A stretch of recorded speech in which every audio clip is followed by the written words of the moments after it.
कुछ चीजें पुरानी होकर टूट जाती हैं, लेकिन दुनिया में कुछ ऐसी रचनाएं भी मौजूद हैं जो हजारों वर्षों से अपना काम करती आ रही हैं। उनके निर्माताओं के नाम मिट चुके हैं, साम्राज्य राख बन चुके हैं, भाषाएं बदल चुकी हैं, फिर भी उनके भीतर कुछ अब तक जीवित है। प्रश्न यह नहीं कि वे आज भी कैसे चल रही हैं, प्रश्न यह है कि इन्हें बनाने वाले लोग ऐसा क्या जानते थे जिसे हम समय के साथ भूल गए। Number 10, tower of हेराक्युलिस। 1900 वर्षों से अंधेरे समुद्र में जलती रोशनी। स्पेन के उत्तर पश्चिमी तट पर अटलांटिक महासागर की ओर देखते हुए पत्थर का एक ऊंचा प्रकाश स्तंभ खड़ा है। इसका नाम टॉवर ऑफ हेराक्युलिस है। दिन में यह एक प्राचीन स्मारक जैसा दिखाई देता है, लेकिन रात होते ही इसके शीर्ष से निकलने वाली रोशनी समुद्र में दूर तक फैलने लगती है। सबसे अस्थिर कर देने वाली बात यह है कि लगभग 1900 वर्ष पहले भी इस जगह का उद्देश्य बिल्कुल यही था। उस समय आधुनिक जहाज नहीं थे, बिजली नहीं थी और समुद्र की गहराइयों को मापने वाले उपकरण भी नहीं थे। फिर भी रोमन इंजीनियरों ने ठीक उसी स्थान पर यह मीनार बनाई जहां से आने वाले जहाजों को सुरक्षित दिशा दिखाई जा सकती थी। इसका निर्माण दूसरी शताब्दी में रोमन सम्राट ट्राजन के शासनकाल के आसपास हुआ माना जाता है। तब इसके ऊपर लकड़ी या तेल जलाकर आग पैदा की जाती थी। खुले समुद्र से लौटते नाविक उस आग को देखकर समझ जाते थे कि भूमि पास है। इस प्रकार मीनार सिर्फ पत्थरों की संरचना नहीं थी, बल्कि अंधेरे समुद्र में जीवन और मृत्यु के बीच दिखाई देने वाला संकेत थी। इसके आसपास तूफान आए, सेनाएं बदली और रोमन साम्राज्य समाप्त हो गया, लेकिन मीनार पूरी तरह गायब नहीं हुई। 18वीं शताब्दी में इसके बाहरी हिस्से को नए रूप में बनाया गया। इसके अंदर सीढ़ियां जोड़ी गईं और पुरानी आग की जगह पहले तेल का दीपक तथा बाद में बिजली की रोशनी आ गई। इसके बावजूद इसकी मूल रोमन नींव, आंतरिक पत्थर और मुख्य बनावट अब भी मौजूद हैं। ऐसा लगता है जैसे आधुनिक आवरण के भीतर कोई प्राचीन ढांचा छिपकर अपना काम जारी रखे हुए है। लेकिन एक प्रश्न आज भी बेचैन करता है। रोमन इंजीनियरों ने समुद्र, हवाओं और भूमि की प्रकृति को इतनी सटीकता से कैसे समझा कि उनका चुना हुआ स्थान लगभग 2000 वर्षों बाद भी उपयोगी है। क्या यह केवल कुशल गणना थी या उनके पास तटीय भूगोल का ऐसा ज्ञान था जिसका पूरा विवरण इतिहास में दर्ज ही नहीं हुआ। हर रात इसकी रोशनी जलती है और उसी दिशा में घूमती है जहां कभी रोमन नाविक उसे खोजा करते थे। देखने वालों के लिए यह बस एक प्रकाश स्तंभ है, लेकिन समुद्र से लौटते जहाजों के लिए यह अतीत की ऐसी आंख है जो लगभग 1900 वर्षों से बंद नहीं हुई। Number 9, cloaca maxima. रोम के नीचे 2600 वर्षों से बहता अंधेरा। रोम की सड़कों पर हर दिन हजारों वाहन और लाखों लोग गुजरते हैं। उनके नीचे दुकानें, तहखाने और आधुनिक पाइपलाइनें हैं, लेकिन इन सबके भी नीचे पत्थरों से बनी एक ऐसी सुरंग बहती है जिसका निर्माण लगभग 2600 वर्ष पहले किया गया था। इसका नाम क्लोआका मैक्सिमा है, जिसका अर्थ है सबसे महान नाला। यह नाम भले ही साधारण लगे, लेकिन इसके भीतर छिपी कहानी किसी भूमिगत भूल भुलैया से कम नहीं है। 6ठी शताब्दी ईसा पूर्व के आसपास रोम के निचले क्षेत्र दलदली हुआ करते थे। बारिश का पानी जमा रहता था और कई हिस्सों में निर्माण करना कठिन था। एट्रस्कन शासकों के समय एक खुली जलधारा बनाई गई जो दलदली पानी को टाइबर नदी तक ले जाती थी। बाद में इसे पत्थरों से ढककर भूमिगत सुरंग में बदल दिया गया। जैसे जैसे रोम बढ़ता गया, यह नाला भी फैलता गया और शहर के जल निकासी तंत्र का महत्वपूर्ण भाग बन गया। इसके सबसे बड़े हिस्से इतने चौड़े हैं कि उनके भीतर छोटी नाव तक चल सकती है। प्राचीन रोमन अधिकारी कथित रूप से नाव में बैठकर इसकी जांच किया करते थे। इसकी दीवारों में विशाल पत्थर के खंड लगाए गए हैं और ऊपर मेहराबदार छत बनाई गई है। आधुनिक मशीनों, लोहे के सहारों और तैयार सीमेंट के बिना बनाई गई यह सुरंग 2500 वर्षों से धरती का भार सह रही है। आज यह रोम का मुख्य सीवर नहीं है, लेकिन इसके कुछ प्राचीन हिस्से अब भी बारिश और अतिरिक्त पानी को टाइबर नदी तक पहुंचाते हैं। नदी के किनारे इसका पुराना द्वार देखा जा सकता है, एक काला मेहराबदार मुंह जिसके भीतर से पानी उसी नदी में गिरता है जिसमें वह प्राचीन रोम के समय गिरता था। बाहर धूप और पर्यटकों की भीड़ होती है, लेकिन उस द्वार के भीतर ऐसा अंधेरा है जहां समय जैसे रुका हुआ महसूस होता है। सबसे विचित्र बात इसकी मजबूती नहीं बल्कि इसकी निरंतरता है। जिस शहर की सेवा के लिए इसे बनाया गया था वह शहर कई बार जला, लूटा और दोबारा खड़ा हुआ। ऊपर के भवन बदलते रहे लेकिन नीचे का रास्ता चलता रहा। क्या सुरंग का पूरा नक्शा आज भी झांत है? इसके किन हिस्सों में मूल रोमन निर्माण बचा है और किन हिस्सों को बाद में जोड़ा गया, इसे लेकर हर जगह स्पष्टता नहीं है। रोम के नीचे कई प्राचीन मार्ग एक दूसरे के पास से गुजरते हैं। शायद इसीलिए क्लोआका मैक्सिमा सिर्फ एक नाला नहीं बल्कि शहर के नीचे दबा हुआ वह अंधेरा इतिहास है जो आज भी बह रहा है। नंबर 8, सेलिसबरी कैथेड्रल क्लॉक, बिना चेहरे की घड़ी जो आज भी टिक रही है। इंग्लैंड के सेलिसबरी कैथेड्रल के भीतर लोहे का एक विचित्र ढांचा रखा है। पहली नजर में यह किसी अधूरी मशीन जैसा दिखाई देता है। इसमें चमकती सुइयां नहीं है, समय बताने वाला गोल चेहरा नहीं है और न ही अंक लिखे हुए हैं। फिर भी इसे दुनिया की सबसे पुरानी चालू यांत्रिक घड़ियों में गिना जाता है। इसका निर्माण लगभग 1386 में हुआ था और इसकी धातु की व्यवस्था आज भी चल सकती है। यह घड़ी लोगों को देखकर समय बताने के लिए नहीं बनाई गई थी।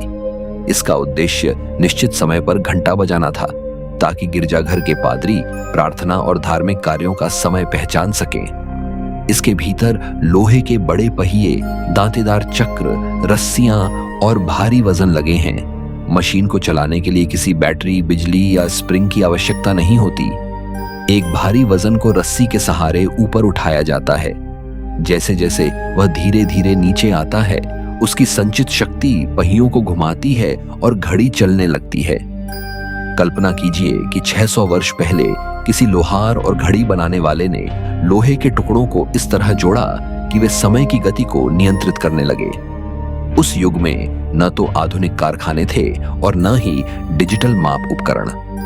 फिर भी घड़ी का पलायन तंत्र पहियों की गति को रोकता और छोड़ता है, जिससे एक नियमित टिक पैदा होती है। यही टिक कभी गिरजाघर के शांत गलियारों में पादरियों को सुनाई देती थी। यह घड़ी 5 शताब्दियों तक उपयोग में रही। 19वीं शताब्दी में नई व्यवस्था आने के बाद इसे हटा दिया गया और कुछ समय तक भंडार में रखा रहा। वर्ष 1929 में इसे दोबारा खोजकर सुधारा गया।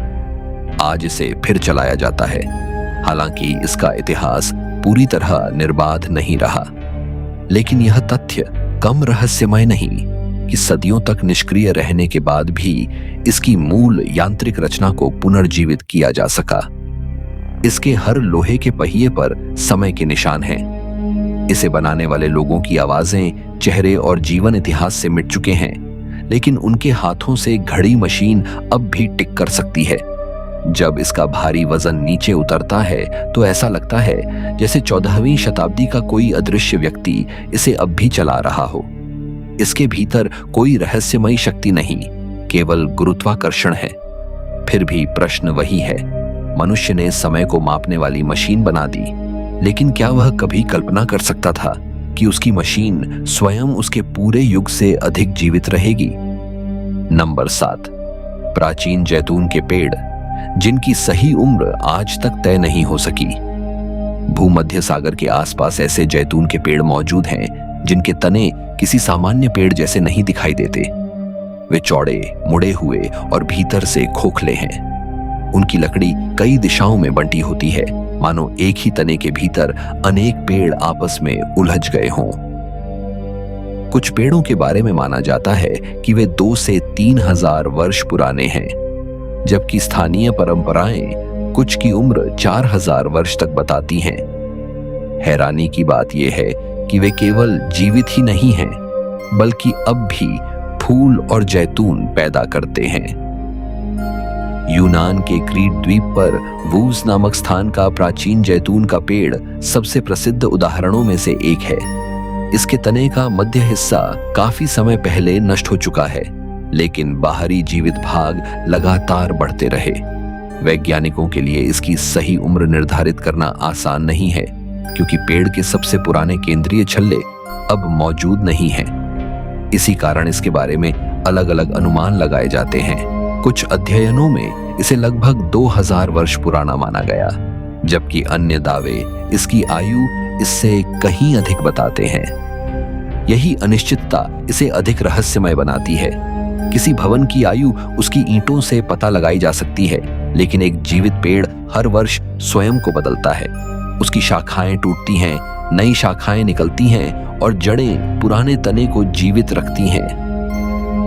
संभव है कि आज दिखाई देने वाली लकड़ी मूल तने का केवल बचा हुआ किनारा हो, जबकि जड़ें कहीं अधिक पुरानी हों।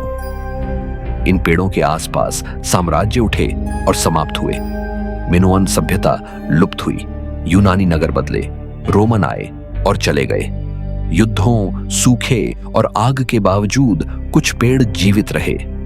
आज भी किसान उनके जैतून तोड़ते हैं और उनसे तेल बनाया जाता है। इसका अर्थ है कि कांस्य युग के पास जन्मा कोई जीव आज भी मनुष्यों को भोजन दे रहा हो सकता है। लेकिन वे इतने लंबे समय तक जीवित कैसे रहते हैं? जैतून का पेड़ सूखे, खराब मिट्टी और तने को होने वाली क्षति को सह सकता है। उसका ऊपरी हिस्सा नष्ट होने के बाद भी जड़ों से नई वृद्धि निकल सकती है। शायद इसी कारण यह तय करना कठिन है कि सामने खड़ा पेड़ वही मूल जीव है या उसी प्राचीन जड़ से बार बार जन्म लेने वाला नया रूप। रात में उनके खोखले तनों को देखें तो भीतर बने अंधेरे आकार किसी दरवाजे जैसे दिखाई देते हैं। वे बोल नहीं सकते, लेकिन यदि उम्र के अनुमान सही हैं, तो उन्होंने इतिहास के उन अध्यायों को देखा है जिनका कोई जीवित गवाह अब नहीं बचा। नंबर 6, ईरान के कनात, रेगिस्तान के नीचे बहती छिपी हुई नदियां। ईरान के सूखे पठार पर दूर दूर तक फैली भूमि को देखने पर पानी का कोई संकेत दिखाई नहीं देता, लेकिन कुछ क्षेत्रों में जमीन पर गोल गड्ढों की लंबी कतारें नजर आती हैं। ऊपर से वे साधारण छेद लगते हैं, पर वे एक ऐसी भूमिगत व्यवस्था के प्रवेश द्वार हैं जो लगभग 3000 वर्षों से मनुष्यों तक पानी पहुंचाती रही है। इन्हें कनात कहा जाता है। कनात बनाने वाले लोग किसी पर्वत या ऊंचे क्षेत्र के नीचे मौजूद जल भंडार तक एक गहरा कुआं खोदते थे। इसके बाद वहां से बस्ती या खेत की दिशा में बहुत हल्की ढलान वाली सुरंग बनाई जाती थी। पानी इस सुरंग से केवल गुरुत्वाकर्षण के कारण बहता था। बीच बीच में जमीन से सीधे नीचे जाते गोल कुएं खोदे जाते थे, जिनसे मिट्टी बाहर निकाली जाती और बाद में सुरंग की सफाई होती थी। दूर से दिखाई देने वाले गोल गड्ढे वास्तव में उसी छिपी हुई जलधारा के निशान हैं। इस कार्य में सबसे बड़ी चुनौती सुरंग खोदना नहीं, उसकी ढलान को नियंत्रित करना था। ढलान अधिक होती तो पानी तेजी से बहकर सुरंग को काट देता, ढलान कम होती तो पानी रुक जाता। प्राचीन कारीगरों को कई किलोमीटर तक लगभग अदृश्य झुकाव बनाए रखना पड़ता था। उनके पास आधुनिक माप यंत्र नहीं थे, फिर भी कई कनात आज तक कार्यरत हैं। ईरान के गोनाबाद क्षेत्र का कनात लगभग 2700 वर्ष पुराना माना जाता है। इसकी सुरंग कई दर्जन किलोमीटर लंबी है और इसका मूल कुआं जमीन में लगभग 300 मीटर तक गहरा बताया जाता है। इतने नीचे उतरकर काम करने वाले कारीगरों को अंधेरे, गर्मी, जहरीली गैस और सुरंग ढहने के खतरे का सामना करना पड़ता था। इन विशेषज्ञों को मुकन्नी कहा जाता था। उनका ज्ञान अक्सर परिवारों में पीढ़ी दर पीढ़ी चलता था। सबसे बेचैन करने वाला दृश्य तब बनता है जब रेगिस्तान में उन कुओं की कतार क्षितिज तक जाती दिखाई देती है। लगता है जैसे जमीन के नीचे कोई विशाल जीव सुरंग बनाकर आगे बढ़ा हो। हर छेद उस दुनिया का रास्ता है जहां हजारों वर्षों से पानी बह रहा है। कई सुरंगों का पूरा इतिहास दर्ज नहीं है। यह भी हमेशा स्पष्ट नहीं कि किस शासक ने उन्हें बनवाया या कितने मजदूर उनमें मारे गए। इन कनातों ने शहरों और खेतों को जन्म दिया। यदि उनका पानी रुक जाए तो कुछ बस्तियों का अस्तित्व कठिन हो सकता है। इसका अर्थ है कि आधुनिक जीवन अब भी उन अज्ञात इंजीनियरों की गणना पर निर्भर है जिन्होंने अंधेरे में खड़े होकर 3000 वर्ष पहले पानी के लिए सही दिशा चुनी थी।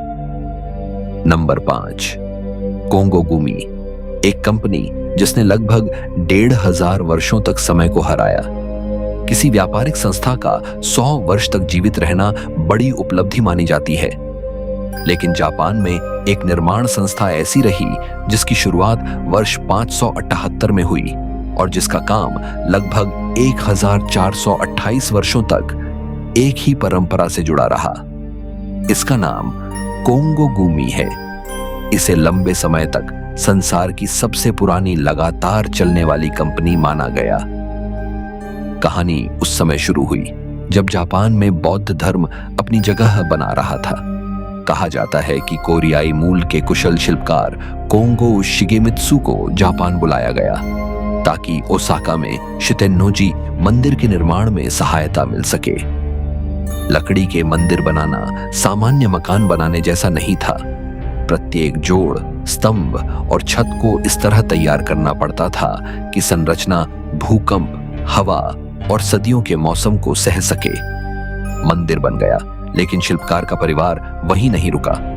आने वाली पीढ़ियों ने भी मंदिरों और धार्मिक भवनों का निर्माण तथा मरम्मत जारी रखी। लगभग 40 पीढ़ियों तक ज्ञान परिवार और कारीगरों में आगे बढ़ता रहा। जापान में शासन बदलता रहा, सामुराई युद्ध हुए, सामंती व्यवस्था समाप्त हुई और देश आधुनिक औद्योगिक शक्ति बन गया। लेकिन कोंगो गुमी लकड़ी के मंदिरों के साथ जुड़ी रही। इस लंबी आयु का एक कारण नेतृत्व चुनने की परंपरा भी थी। जब जैविक उत्तराधिकारी योग्य नहीं होता तो किसी कुशल व्यक्ति को परिवार में अपनाकर जिम्मेदारी दी जा सकती थी। इस व्यवस्था ने कंपनी को केवल रक्त संबंध पर निर्भर रहने से बचाया। फिर भी जिस संस्था ने युद्धों और राजनीतिक उथल-पुथल को सह लिया, वह आधुनिक अर्थव्यवस्था के दबाव से नहीं बच सकी। 20वीं शताब्दी के अंत में निर्माण बाजार में बदलाव और गलत संपत्ति निवेश के कारण कंपनी कर्ज में फंस गई। वर्ष 2006 में उसे ताकामात्सु नामक बड़ी निर्माण कंपनी ने अपने समूह में शामिल कर लिया।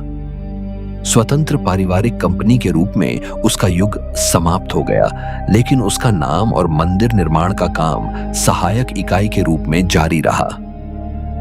यहीं इस कहानी का अस्थिर करने वाला पक्ष छिपा है। क्या कोई संस्था वहीं रहती है जब उसके मालिक, कर्मचारी, व्यवस्था और कानूनी रूप बदल जाएं? क्या कोंगो गुमी आज भी वर्ष 578 वाली कंपनी है, या केवल उसका नाम और कौशल बचा है? जिन मंदिरों की लकड़ी समय के साथ बदली गई, क्या वे वही मूल मंदिर हैं? शायद किसी चीज का जीवित रहना उसके पदार्थ में नहीं, बल्कि उस ज्ञान में होता है जो एक हाथ से दूसरे हाथ तक पहुंचता रहता है। कोंगो गुमी की वास्तविक मशीन कोई उपकरण नहीं थी, वह स्मृति थी जो 1400 वर्षों तक मनुष्यों के भीतर चलती रही।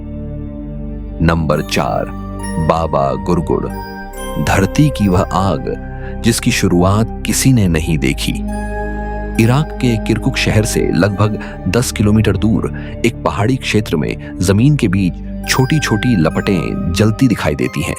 इस स्थान को बाबा गुरगुर कहा जाता है, जिसका अर्थ मोटे तौर पर आग का पिता बताया जाता है।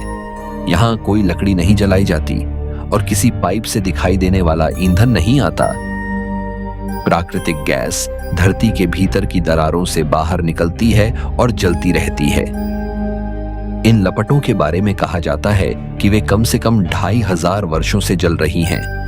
कुछ स्थानीय दावे उन्हें 4000 वर्ष से भी पुराना बताते हैं, लेकिन किसी ने उनकी शुरुआत नहीं देखी। जब प्राचीन असीरियाई, बेबीलोनियाई और फारसी सभ्यताएं इस क्षेत्र में थीं, तब भी यहाँ आग होने का उल्लेख मिलता है।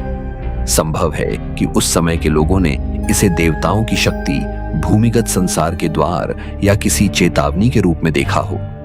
यह एक विशाल अग्निकुंड नहीं, बल्कि पहाड़ी पर फैले कई गैस रिसावों का क्षेत्र है।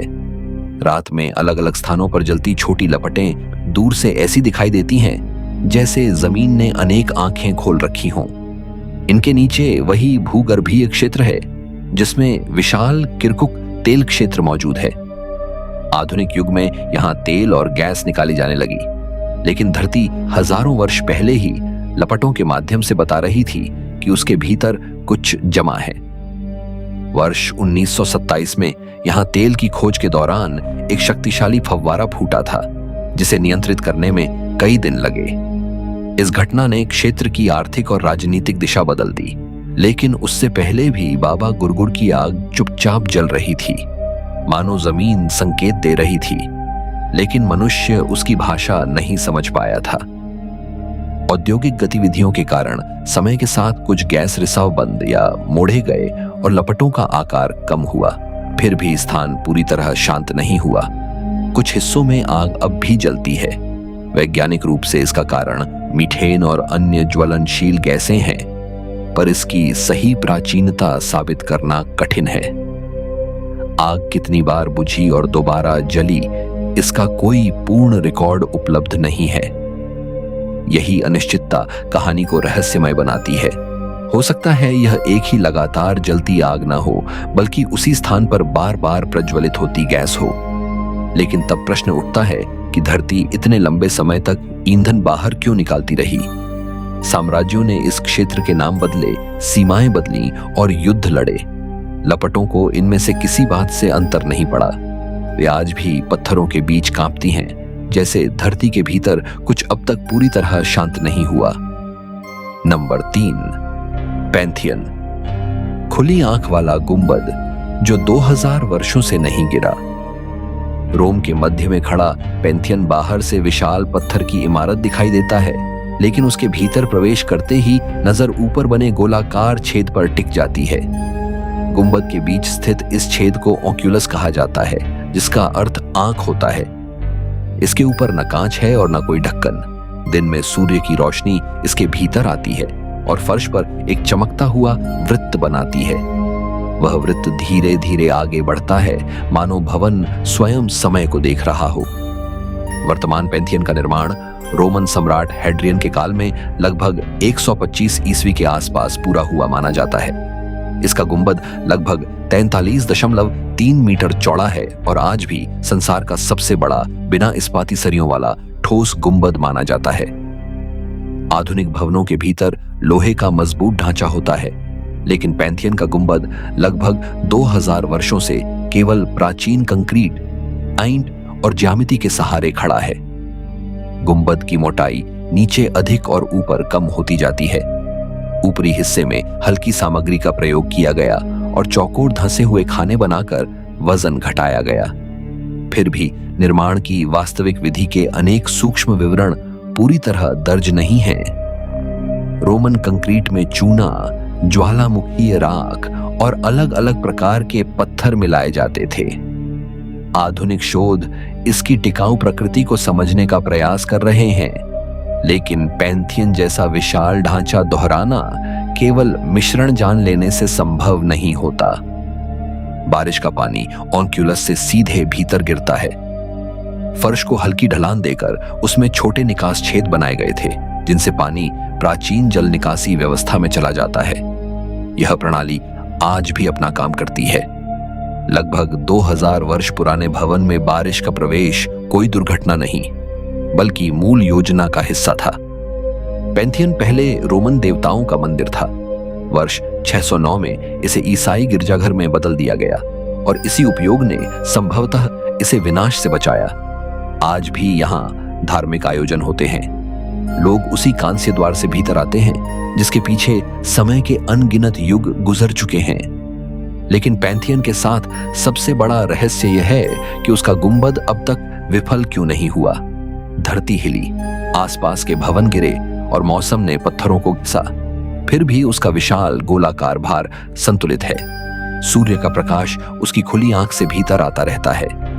ऐसा लगता है जैसे भवन मनुष्यों को नहीं, बल्कि हर गुजरती शताब्दी को चुपचाप गिन रहा हो। नंबर 2, रोमन सड़कें। जिन रास्तों से साम्राज्य चला गया, रास्ते नहीं गए। रोमन साम्राज्य ने यूरोप, उत्तरी अफ्रीका और पश्चिमी एशिया में लगभग 4 लाख किलोमीटर लंबा सड़क तंत्र बनाया था। इन सड़कों का उद्देश्य केवल यात्रियों को एक स्थान से दूसरे स्थान तक पहुंचाना नहीं था। इनके माध्यम से सेनाएं आगे बढ़ती थीं, आदेश पहुंचते थे, व्यापार होता था और दूर स्थित प्रांत रोम से जुड़े रहते थे। साम्राज्य की शक्ति जितनी सैनिकों में थी, उतनी ही उन रास्तों में भी थी जिन पर वे चलते थे। रोमन सड़क बनाने से पहले जमीन में गहरी खाई खोदी जाती थी। नीचे बड़े पत्थर, फिर छोटे पत्थर, बजरी, रेत और चूने की परतें बिछाई जाती थीं। ऊपर मजबूत और सपाट पत्थर लगाए जाते थे। सड़क का मध्य भाग किनारों से थोड़ा ऊंचा रखा जाता था ताकि वर्षा का पानी दोनों ओर बह जाए। किनारों पर नालियां बनाई जाती थीं। यह साधारण दिखने वाली व्यवस्था सड़क की नींव को पानी से बचाती थी। सबसे प्रसिद्ध रोमन मार्गों में वाया अप्पिया है, जिसका निर्माण 312 ईसा पूर्व में शुरू हुआ था। इसके कुछ हिस्सों पर आज भी प्राचीन पत्थर दिखाई देते हैं। उन पर गाड़ियों के पहियों से बनी गहरी रेखाएं हैं, जिन्हें देखकर लगता है जैसे अंतिम रोमन रथ कुछ समय पहले ही वहां से गुजरा हो।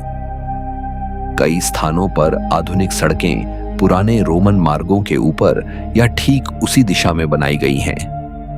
इंग्लैंड की कुछ प्रमुख सड़कें एयरमिन स्ट्रीट और वॉटलिंग स्ट्रीट जैसे रोमन मार्गों का अनुसरण करती हैं। इसका अर्थ है कि आधुनिक वाहन ऐसे रास्तों पर दौड़ रहे हैं जिनकी दिशा 2000 वर्ष पहले तय की गई थी। शायद रोमन सर्वेक्षणकर्ताओं ने घाटियों, पहाड़ियों और नदियों का इतना सही अध्ययन किया कि बाद की सभ्यताओं को कोई बेहतर मार्ग नहीं मिला। लेकिन इन सड़कों के साथ एक गहरी बात जुड़ी है। सड़क स्वयं कहीं नहीं जाती, वह केवल दिशा देती है। जिन नगरों, किलों और चौकियों को जोड़ने के लिए इन्हें बनाया गया था, उनमें से अनेक अब मिट चुके हैं। फिर भी रास्ता बचा है। कभी कभी पुरातत्वविदों को खेतों, जंगलों या आधुनिक बस्तियों के नीचे सीधी रोमन सड़क मिलती है, जो अब किसी स्पष्ट स्थान तक नहीं जाती। वह धरती में एक सीधी रेखा की तरह समाप्त हो जाती है, मानो उसका गंतव्य इतिहास ने निगल लिया हो। रोमन सड़कों का पूरा रहस्य उनकी मजबूती नहीं, बल्कि उनके चयन में है। बिना उपग्रह चित्रों के उन्होंने इतने विशाल भूभाग में मार्ग कैसे निर्धारित किए? कई रास्ते आश्चर्यजनक रूप से सीधे हैं। संभव है कि उनका ज्ञान केवल व्यावहारिक अनुभव पर आधारित हो। लेकिन आज भी उन्हीं दिशाओं में चलना यह याद दिलाता है कि साम्राज्य समाप्त हो सकता है। उसके बनाए रास्ते लोगों को सदियों तक नियंत्रित करते रह सकते हैं। नंबर 1, रोमन एक्वाडक्ट्स, 2000 वर्षों से बहता हुआ साम्राज्य। रोमन नगरों को जीवित रखने वाली सबसे महत्वपूर्ण शक्ति सेना या सोना नहीं, बल्कि पानी था। पहाड़ों और दूर स्थित झरनों से पानी शहरों तक पहुंचाने के लिए रोमनों ने विशाल जल सेतु व्यवस्था बनाई। इन्हें एक्वाडक्ट कहा जाता है। आज इनके ऊंचे मेहराबों को देखकर लोग अक्सर समझते हैं कि पूरा पानी उन्हीं पुलों के ऊपर बहता था, जबकि वास्तविकता अधिक जटिल थी। जलमार्ग का अधिकांश भाग जमीन के भीतर या सतह के पास चलता था। विशाल मेहराब केवल उन स्थानों पर बनाए जाते थे जहां घाटियों या निचली भूमि को पार करना आवश्यक होता था। इन जलमार्गों में कोई आधुनिक पंप नहीं था। पानी को केवल गुरुत्वाकर्षण की सहायता से बहाया जाता था। इसके लिए स्रोत से शहर तक बेहद हल्की और निरंतर ढलान बनानी पड़ती थी। कहीं ढलान अचानक बढ़ जाती तो पानी की गति संरचना को नुकसान पहुंचा सकती थी। कहीं रास्ता ऊपर उठ जाता तो प्रवाह रुक सकता था। फिर भी रोमन सर्वेक्षणकर्ता कई दर्जन किलोमीटर तक सही स्तर बनाए रखते थे। फ्रांस का पोद्युगार लगभग 2000 वर्ष पुराना 3 स्तर वाला जल सेतु पुल है। स्पेन का सेगोविया जल सेतु लगभग 24,000 ग्रेनाइट खंडों से बनाया गया और उनमें गारा तक प्रयोग नहीं किया गया। इसके बावजूद यह सदियों तक शहर में पानी पहुंचाता रहा तथा 20वीं शताब्दी तक उपयोग में रहा। लेकिन सबसे आश्चर्यजनक उदाहरण रोम का एक्वा विर्गो है। इसका निर्माण 19 ईसा पूर्व में सम्राट ऑगस्टस के समय मार्कस अग्रिप्पा द्वारा करवाया गया था। मरम्मत और परिवर्तनों के बाद भी इसका जलमार्ग आज तक रोम में पानी पहुंचाता है। प्रसिद्ध त्रेवी फाउंटेन तक आने वाला पानी इसी प्राचीन व्यवस्था से जुड़ा है। पर्यटक जिस पानी में सिक्के फेंकते हैं उसकी यात्रा उस दिशा से होती है जिसे रोमन इंजीनियरों ने 2000 वर्ष पहले चुना था। प्राचीन रोम में 11 बड़े जल सेतु थे जो सार्वजनिक स्नानगृहों, फव्वारों, घरों और उद्यानों तक विशाल मात्रा में पानी पहुंचाते थे। नगर के नीचे वितरण टंकियां, सुरंगें और पाइपों का जाल था। इनमें से बहुत कुछ खो गया या आधुनिक शहर के नीचे दबा हुआ है। कुछ भूमिगत मार्गों का पूरा रास्ता आज भी आसानी से दिखाई नहीं देता। यही बात बेचैन करती है। आधुनिक रोम ऊपर से नया है, लेकिन उसका पानी अब भी कुछ प्राचीन नसों में बहता है। जिन लोगों ने इन सुरंगों को खोदा वे नहीं जानते थे कि उनका साम्राज्य समाप्त हो जाएगा। फिर भी उन्होंने ऐसी व्यवस्था बनाई जो साम्राज्य से अधिक समय तक जीवित रही। पानी को इस बात से कोई अंतर नहीं पड़ता कि ऊपर कौन शासन कर रहा है, वह केवल ढलान का अनुसरण करता है। शायद इसी कारण रोमन एक्वाडक्ट केवल इंजीनियरिंग नहीं है, वे वह दृश्य प्रवाह हैं जिसमें प्राचीन रोम अब भी पूरी तरह मरा नहीं है। आज के वीडियो में इतना ही। इनमें से प्रत्येक रचना हमें एक ही प्रश्न के सामने छोड़ती है, क्या प्राचीन लोग वास्तव में हमसे पीछे थे या समय के साथ हमने उनके ज्ञान का कोई महत्वपूर्ण हिस्सा खो दिया? क्योंकि जिन सभ्यताओं को हम समाप्त मानते हैं उनकी बनाई कुछ चीजें आज भी चुपचाप अपना काम कर रही हैं।